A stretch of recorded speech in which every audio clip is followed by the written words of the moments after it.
L'exercice qu'on demande ici est de représenter quantitativement l'inventaire des forces qui s'exercent sur la voiture, la résultante des forces, et de décrire sa valeur. Donc l'information qu'on a, c'est que la voiture fait 2000 kg. Donc si on doit faire un exercice quantitatif, il faut bien commencer par indiquer les données. Donc cette voiture fait 2000 kg.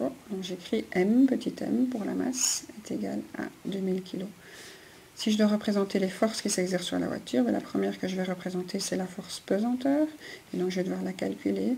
Et la force pesanteur, c'est la masse fois la constante de gravitation qui vaut 9,81. Mais on peut l'arrondir à 10. Et donc 2000 fois 10, ça fait 20 000. Et ce sont des newtons, comme c'est une force. On ne pas confondre la masse en kilos avec la force pesanteur, le poids qui est en newton. Et donc c'est 20 000 newtons que je dois représenter ici quantitativement. Je peux choisir une échelle où 1 cm est égal à 5 000 newtons. Et dans ce cas-là, je vais représenter une force de 4 cm.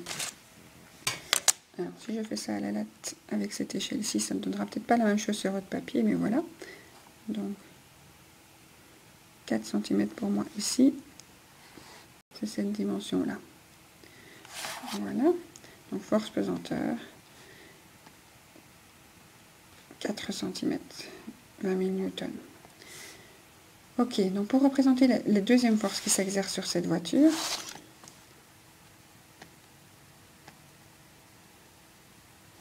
ok, on doit représenter les R, donc la résistance du support.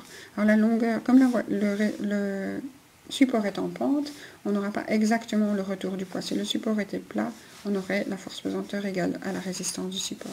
Donc ici, comme la voiture est en pente, il va falloir prendre une fraction de cette force. Donc on va reprendre la même pente. Je vais faire à main levée, tant pis. Donc on reprend la même pente, on place la force pesanteur dans la pente avec les 4 cm et on rejoint perpendiculairement avec la résistance du support. Donc la résistance du support, elle est perpendiculaire. Et si on mesure ici, on a 4 cm. Ici, on a un petit peu moins. On a 3,8 cm. Il n'y a pas beaucoup de pente, hein. Donc c'est peut-être plus serré sur votre dessin. Ok, donc le R, je mets un quart de ça, puisqu'il y a 4 roues. Hein. On pourra dessiner les autres roues là-bas. Il y a 4 R. 4 résistances du support qui rejoignent en fait la pente de la route. Alors, cette voiture avance, elle monte à vitesse constante. Donc, dès qu'une voiture se déplace, il y a des frottements. Pourquoi j'arrive pas à changer de couleur? Bon, ah si, voilà. Donc, les frottements s'opposent au mouvement. Si la voiture monte, les frottements vont aller dans l'autre sens. Donc, on a des frottements, des forces de frottement qui s'exercent sur toutes les roues. On pourra en dessiner 4. Hein. Des forces de frottement qui s'exercent sur toutes les roues et des forces de frottement de l'air aussi. Et donc on a toute une série de forces supplémentaires. Donc on ne connaît pas la valeur, j'ai pas donné de pourcentage par rapport au poids aux caisses. Donc on a des forces de frottement. Donc les forces de frottement qui s'opposent au poids. Et ce qu'on a aussi comme info, c'est que la voiture monte à vitesse constante. Si ça monte à vitesse constante, il faut que ma force totale soit nulle. Et donc il y a encore une force supplémentaire.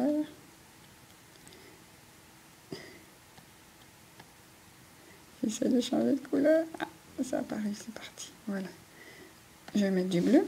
Donc il y a une force supplémentaire qui va permettre de revenir au point de départ. Et cette dernière force, c'est ce qu'on appelle la force de réaction. Donc il y a un moteur dans cette voiture. Si elle monte à vitesse constante, c'est parce qu'on appuie sur la pédale. Et les pédales vont faire tourner les roues qui vont appuyer sur le sol. Mais ça, c'est pas une force sur la voiture. Ce qu'on va faire le sol en retour, c'est une force de réaction. Alors si on dit qu'il y a 2 roues motrices, je fais à peu près la moitié de ça. Donc il y a... C'est une 4x4, mais elle est sur 2 roues motrices, on va dire. On va appeler ça la force réa. La force de réaction du sol sur les roues, parce qu'il y a une action des roues sur le sol. Et donc, quand on regarde la somme, donc quand on a démarré d'ici, le départ de la force totale, on a additionné la force pesanteur, la résistance du support, toutes les forces de frottement qui allaient vers l'arrière, et la dernière qui est la force du moteur, la force de réaction du sol sur les roues, et on voit que le départ est égal à l'arrivée. Et on voulait ça, on voulait que la force totale soit égale à 0. On avait l'information que A était égal à 0. On avait une vitesse constante dans l'information ici. Donc on devait avoir cette force totale égale à 0. Et donc je vous demande de citer la valeur de la force totale, la résultante de toutes les forces, F total égale 0. Je la justifie en utilisant le principe de physique. Si A égale 0, alors F tot égale 0. Et je cite ce principe, c'est le principe d'inertie. Pour être complet et avoir tous les points, il faut continuer à lire la question. Donc ça c'est fait, la résultante des forces, sa valeur c'est fait, on a justifié.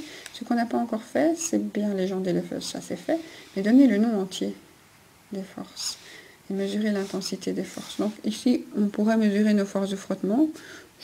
La grosse louche, je dirais 2 cm, donc ça fait 10 000 newtons au total, hein, tout ce que j'ai dessiné là, mais ça c'est vraiment au choix.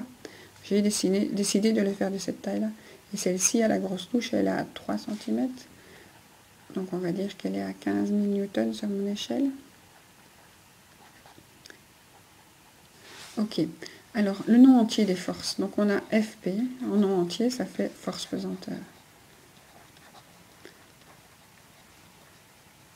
On a FF, en nom entier, c'est force de frottement. J'ai un problème avec l'écriture de mon bec. Alors après, la R, c'est la résistance. Faire attention de ne pas confondre le mot résultante, qui veut dire somme, et résistance, c'est le sol qui résiste du support. Voilà. Et la dernière, la plus longue, F ré A, c'est la force de réaction du sol sur les roues en réponse à l'action. On peut l'écrire en entier. En réponse à l'action des roues sur le sol. Voilà. Donc, comme les roues, parce que le moteur tourne, poussent sur le sol, on le voit quand on démarre sa voiture, hein, les cailloux partent vers l'arrière.